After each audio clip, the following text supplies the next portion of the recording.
Cynthia sudah berkenan hadir. Perkenalkan, nama saya Ali, saya mahasiswa profesi nurse dari Stikes Fatir Husada. Kali ini kita akan memberikan penyuluhan ya Bu ya, mengenai periksa kehamilan. Ibu Dela dan Ibu Cynthia kan ibu muda ya, bagaimana nanti ke depan kalau hamil bisa mengetahui bagaimana cara periksa kehamilan. Ibu-ibu, kalau kita periksa kehamilan itu ke dokter ya, atau ke bidan ya, jangan sampai ke dukun paraji ataupun tenaga non medis. Kemudian datang periksa kehamilan itu minimal 6 kali selama kehamilan ya Bu ya, yaitu 2 kali pemeriksaan oleh dokter pada semester awal dan 3. Mungkin selanjutnya bisa sama bidan ya, tapi prinsipnya adalah periksa kehamilan itu harus dengan tenaga medis atau yang terlatih, jangan non medis ya. Kemudian apa saja sih yang diperiksa kehamilan itu? Di dalam ilmu hamilan itu ada namanya ada 10T.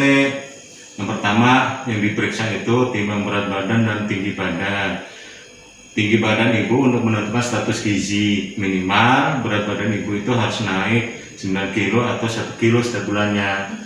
Jadi modal awal untuk kehamilan adalah status gizi yang baik. Jadi kalau dalam tiap bulannya itu tidak ada kenaikan berat badan, ibu harus konsultasi ya, kontrol ke dokter atau ke bidan. Prinsipnya adalah harus naik 1 kilo pada setiap bulannya. Kemudian T yang selanjutnya adalah tekanan darah, yaitu harus rutin diukur tekanan darahnya. Tekanan darahnya tidak boleh kurang dari atau lebih dari 140 atau kurang dari 100 ya. Jadi terlalu tinggi jangan, terlalu rendah jangan, diusahakan semuanya stabil. Kalau terlalu tinggi dia akan bisa menyebabkan kejang pada saat mau menjelang kelahiran, atau kita kenal dengan eklamsi, seperti itu ya Bu ya. Jadi ibu hamil muda itu ataupun hamil yang tua atau anak kedua, ketiga, keempat maupun primi gravida itu harus selalu recek tekanan darahnya ya. Selanjutnya adalah status gizi. Jadi menentukan gizi kita ini kecukupan apa tidak, yaitu dengan ukur lingkar lengan atas, menandakan bahwa status gizi ibu hamil tersebut cukup apa tidak adalah tidak boleh kurang dari 23,5 cm. Resiko kurang energi kronis kalau di bawah dari lingkar lengan atasnya 23,5. Jadi yang dikatakan kurang gizi itu apabila lila atau lingkar lengan atasnya itu kurang dari 23,5 cm. Nanti setiap bulannya ibu hamil muda itu atau primi gravida itu harus rajin dicek, karena dengan dicek itu kita mengetahui status gizi kita. Kemudian bila usia kehamilannya itu sudah besar atau semester 2 dan 3, itu harus rajin diukur tinggi fundusnya. Nah ini pun dilakukan oleh tenaga medis. Itulah pentingnya kenapa pada saat ibu hamil itu dikontrol atau diperiksa rutin pada tenaga kesehatan, karena untuk mengetahui berapa tinggi fundusnya. Tinggi fundus itu untuk bisa menilai seberapa besar bayi yang kita kandung. Kalau tinggi fundusnya kecil, kemungkinan bayi BBLR, bayi dengan berat badan lahir rendah. Tapi kalau tinggi fundusnya udah gede, itu bisa kita prediksi. Seperti itu ya Bu ya.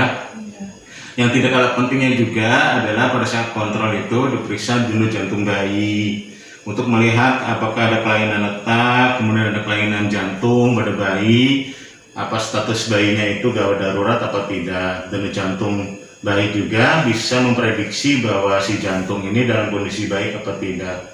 Biasanya kalau dengan gawat janin itu pada saat ibu hamil menjelang semester 3 atau menjelang kelahiran, DJJ ini sangat menentukan. Bila kurang dari 140 berarti denyut jantungnya bayi melemah. Ada 2 kemungkinan, bayinya harus segera dikeluarkan oleh sesar ataupun harus diperiksa 2 SQ lebih rinci apakah ada gerak atau tidak. Apabila ada gerak, kemungkinan denyut jantungnya masih ada, tapi kalau sudah melemah kemudian tidak ada gerak, ibu harus waspada. Jadi ketika diperiksa jantungnya tidak teraba sama tenaga kesehatan, Ibu harus tanyakan ini bagaimana suster atau Bu Bidan atau Pak Dokter, Bu Dokter gitu ya. Jadi denyut jantung bayi itu sangat menentukan sekali mengenai keadaan bayi secara umumnya. Kalau melemah ada kemungkinan gawat janin dan harus dilahirkan pada trimester ketiga menjelang kelahiran. Yang tidak kalah penting selanjutnya adalah tetanus. Jangan lupa untuk ibu hamil diberikan sebagai pertahanan diri mencegah dari tetanus neonatorum atau infeksi pada bayi. Tetanus harus ibu hamil dan bayinya saat di dalam perut ibunya harus disuntik. Suntik tetanus namanya. Di sini ada T1, T2 sampai T5. Ini ada bulan-bulannya ya. T1 itu langkah awal pembentukan kekebalan tubuh, kemudian T2 diberikan 1 bulan setelah T1 ya, untuk melindungi sekitar 3 tahunan. Kemudian T3 6 bulan setelah T2, T4 12 bulan setelah T3, dan T5 12 bulan setelah T4. Nah ini jangan lupa minimal harus disuntik tetanus, terutama untuk anak pertama ya. T selanjutnya adalah tambah vitamin atau tambah penambah darah ya. Penambah darah ini jangan berfungsi sekali untuk kesehatan ibu dan bayinya. Bila kurang akan terjadi kelainan ataupun perlengkatan pada si plasenta ya. Bila mendapatkan ibu harus mendapatkan minimal 90 tablet selama kehamilan. Artinya setiap bulannya itu ibu harus mendapatkan konsumsi zat besi atau penambah darah. Minta ke dokter kalau nggak dikasih, seperti itu ya. Terus T selanjutnya adalah tes atau periksa lab ya. Menjelang kehamilan biasanya ibu harus dicek mengetahui HB-nya berapa, kemudian leukositnya berapa, hematokritnya berapa. Terutama adalah HB. Ibu hamil dengan HB yang rendah itu akan beresiko sekali terjadinya perdarahan, apalagi ditambah dengan hematokrit nilai lab yang tinggi, itu bisa menjadi resiko perdarahan. Maka pemeriksaan awal deteksi tes lab ini untuk mengantisipasi bila HB rendah, sang suami harus mempersiapkan calon donor bila diperlukan sewaktu-waktu. Kemudian kalau dari awal dideteksi kurang HB, ibunya harus banyak minum sama makanan-makanan yang bergizi. Tidak perlu mahal dan tidak perlu yang mewah, tetapi cukup dengan terpenuhinya gizi-gizi, vitamin, sayur-sayuran, protein, karbohidrat, dan itu pun mudah didapatkan ya. T selanjutnya adalah penanganan kasus. Selain menyiapkan fisik yang bagus juga, status gizi dan lain-lainnya, juga penanganan kasus yang tidak bisa diprediksi seperti jaminan buat lahirannya harus dipikirkan. Kemudian kendaraan buat berangkat untuk lahiran seperti apa harus jelas juga nanti selama hamil. Walaupun itu semua tanggung jawab suami, tetapi sang istri juga harus bisa memberikan input yang bagus.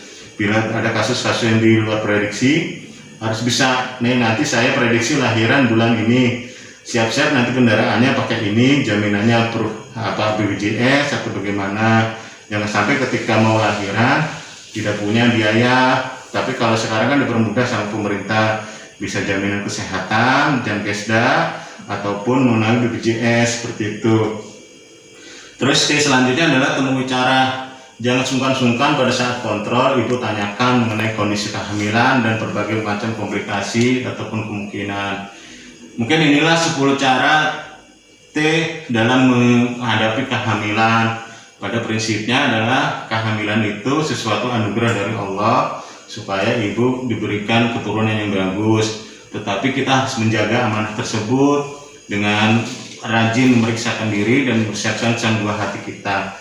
Mungkin gitu Bu yang dapat saya sampaikan. Ada pertanyaan? Tidak? Baik, terima kasih. Sekian, terima kasih ya Bu. Assalamualaikum warahmatullahi wabarakatuh.